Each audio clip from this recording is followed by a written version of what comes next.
Pour aider à la réussite Bezrat Hashem dans tous les domaines de Rena Ingrid Bat Jocelyne Brouria.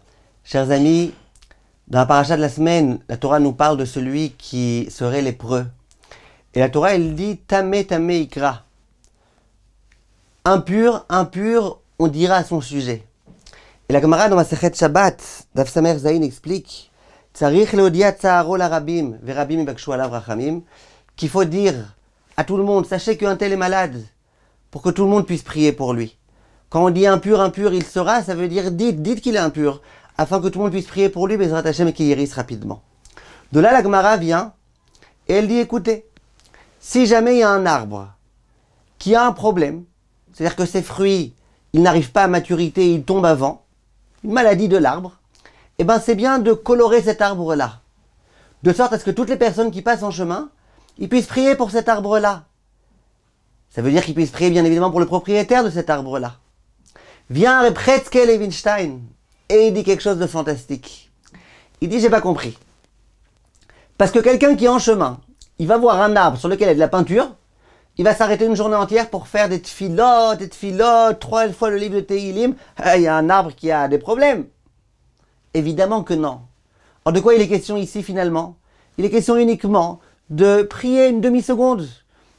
Hachem, guéris cet arbre-là pour que son propriétaire il puisse avoir suffisamment d'argent, qu'il puisse avoir de quoi manger.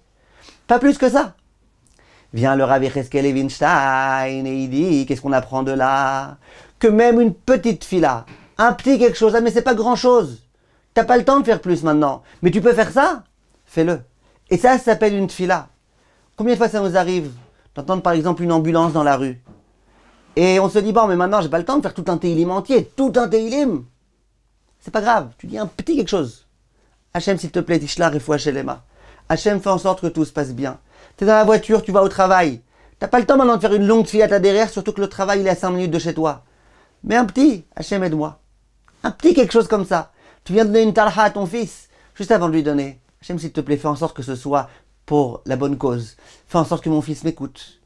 Toutes ces choses-là, ça s'appelle une tfila. Nous, on a l'impression que c'est rien du tout. Ah, c'est pas une vraie tfila, c'est pas une journée entière on a prié, c'est pas tout le livre des Tehilim. Même un petit quelque chose. Ça s'appelle une tfila, dit le Rav Yecheskel Levinstein. Et en dehors de ça, il dit, on voit combien tout un chacun doit prier pour l'autre. J'ai vu l'arbre de l'autre qui a un problème, c'est pas le mien. Ça va, qu'il ait un problème son arbre. Non, tu vois l'arbre de ton ami qui a un problème, ton ami qui a des soucis, tout de suite prie. Ah, t'as pas le temps de faire une longue tfila? Une petite tfila. Ça aussi, ça s'appelle une tfila. Déracinons de nous ce Yetzirah qui nous dit, c'est ou tout ou rien. Le Yetzirah est trop fort pour ça. Ou tout ou rien. Tu peux pas, alors fais rien. Ça vaut pas le coup. Ça s'appelle te moquer de Dieu. De faire une tfila, de t'adresser à Dieu, de déranger Dieu que pour 10 secondes, ça sert à rien. Tout ça, soyons capables de déceler que c'est le Yetzirah. Kol tov, mes chers amis.